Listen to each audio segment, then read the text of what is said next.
to shake some houses and scare residents' pets. 22 News spoke with the Agawam Police Department and the fire department, who said they were sent out to look into what the cause was, but never found anything. We thought there might have been an accident on the street, but I came outside, couldn't see anything, but there was loud explosions. It seemed like it came from Connecticut, down in Suffield.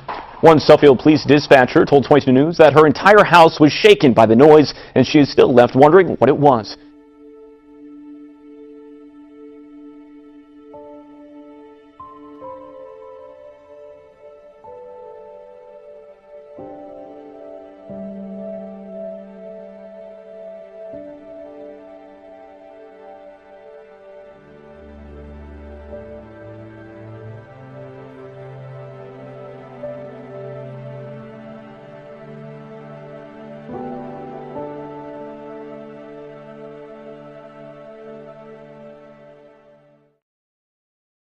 A small earthquake early this morning in an unusual place, Oahu.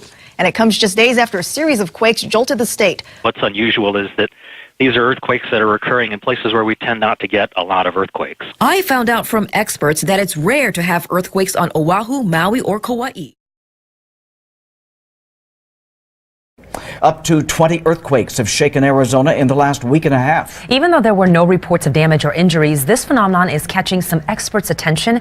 Now your side's Alexa Liaco explains the recent swarm of earthquakes.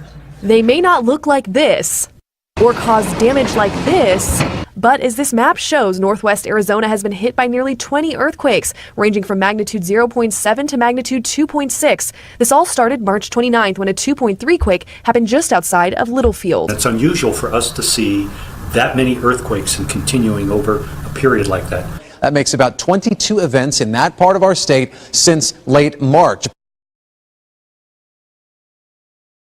A strong earthquake shook Myanmar. It had a magnitude of 7.0. No reports of casualties or major damage. At least 6 people died in Pakistan last week. Earthquake struck Myanmar on Wednesday night, causing tremors in countries throughout the region. And the earthquake hit some 400 kilometers northwest of Myanmar's capital Naypyidaw around 8 p.m. local time. I was working inside my office when the earthquake struck. Everybody inside ran out of the building. These frequent earthquakes can prove to be very dangerous. This weekend, Japan is recovering from not one, but 2 major earthquakes, both centered near the southern island of Kyushu. This is the moment the second quake struck. The terrifying roar of back-to-back earthquakes barely 24 hours apart. Sometimes the pictures tell the entire story. This is the scene in southern Japan right now. Roads ripped apart, buildings turned to rubble, flattened like pancakes. Entire neighborhoods, in fact, askew after a series of powerful quakes. The 7.0 quake hit in the middle of the night when people were sleeping. Japanese TV shows buildings that are shattered now or even collapsed. Some are on fire. The rubble in the streets make it difficult for rescue teams to get to victims. Crews urgently searching for survivors and the injured, going door to door in the dark. Mother Nature seemingly rising up against southern Japan. A cluster of aftershocks, a man's camera rolling as one hits. Those windows shaking and people screaming, sending thousands into the streets. This is the hardest hit town in the entirety of southern Japan. House after house turned into mounds of debris. And worse news for Japanese, there have been 450 aftershocks here. And just one day after the 2 quakes in Japan, the third hits Ecuador. As we just mentioned, both zones are along the so-called Ring of Fire. A very powerful 7.8 earthquake shook large portions of Ecuador yesterday. Nearly 80 are reported dead. Today's quake hit along Ecuador's coastline just before 2 p.m. Another earthquake to report this morning. The 6.1 magnitude quake shook the Pacific island of Tonga. This happened around 7:30 at night, their time, just after midnight our time. And then last night in Ecuador. Now this morning we are seeing more images of damage in Ecuador after that magnitude 7.8 earthquake.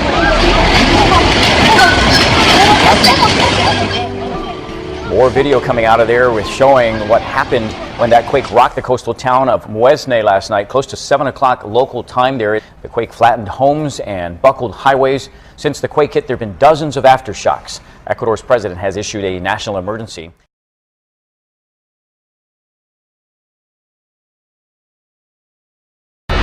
On the deck, below the bridge wing. Well, it's being called one of Russia's most aggressive military moves in recent memory. Russian fighter jets flying low and close to a U.S. naval destroyer. And take a look at this map behind me here. You see this area right around the Balkans. The fighter jets swooping in extremely close right in this area. American sailors got the intimidating air show in the Baltic Sea yesterday as Russian pilots made several simulated attacks on their ship.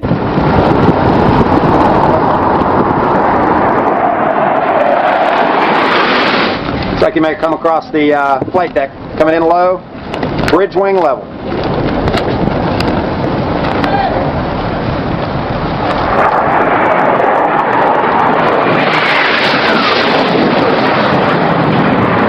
Below the bridge wing.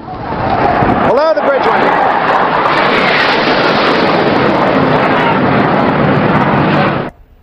Navy officials called the maneuvers extremely aggressive and warned of escalating tensions between the U.S. and Russia.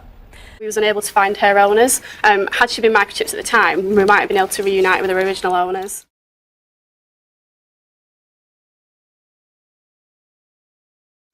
She's microchipped now, though? She is microchipped now, so when they come to Dogs Trust, we microchip all our dogs. Right, and this is the problem, isn't it? I mean, let's talk to David about this.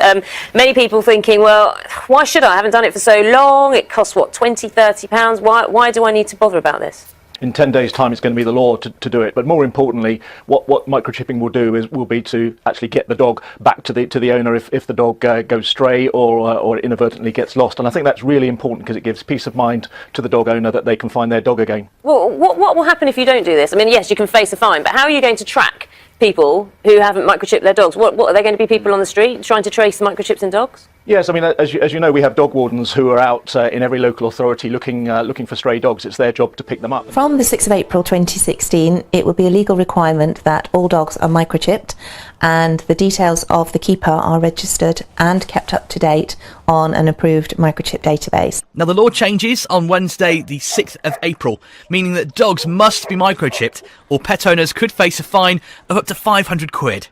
I'd like to speak, Madam President, on an amendment that I have submitted that will ensure the implementation of what is already required by statute, a biometric exit system for the United States. Law has required a biometric, that means a fingerprint, not as opposed to biographic, which is name and birth date, a biographic system that allows us to know who comes in this country on a visa and whether or not they left when they were supposed to leave. It's absolutely critical to the safety of the United States. It's something the 9/11 Commission in 2001, 2002 recommended as a high priority. Former Democratic Senator Bob Graham is among those urging the Obama administration to declassify 28 pages of a congressional report on the September 11th attacks. Graham, who co-authored the report in 2003, spoke about those top secret pages in an interview with Steve Kroft for 60 Minutes.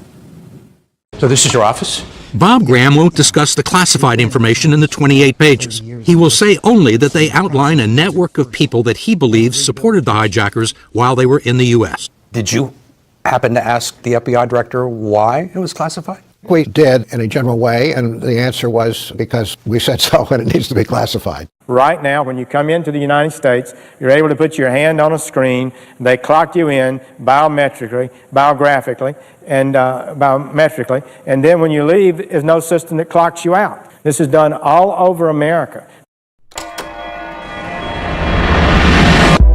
So picture this. You get into your car and the steering wheel reads your fingerprints to determine it's really you before you start the car. It's called biometrics.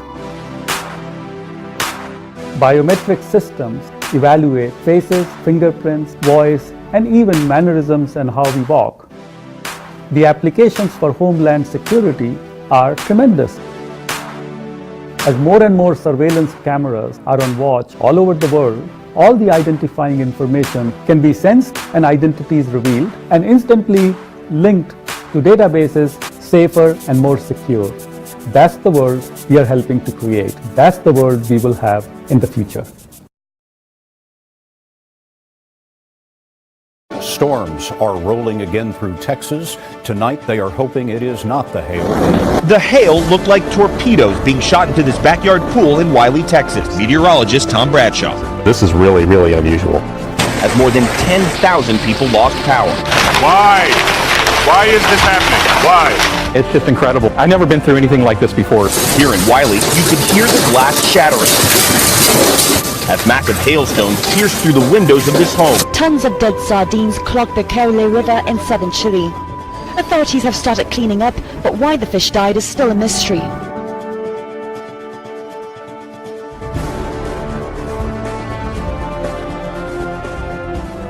New information on the Indiana state trooper that we told you about on Good Morning Tri-State, who was fired for promoting religious beliefs during traffic stop. I work for the state, but ultimately, I'm a soldier for Jesus Christ. God has used that job in the last 3 years, what it was supposed to be meant for. Now it was to spread the word, to tell people when they're hurting the truth. Government programs cannot touch anybody. It's the word of God that can change people.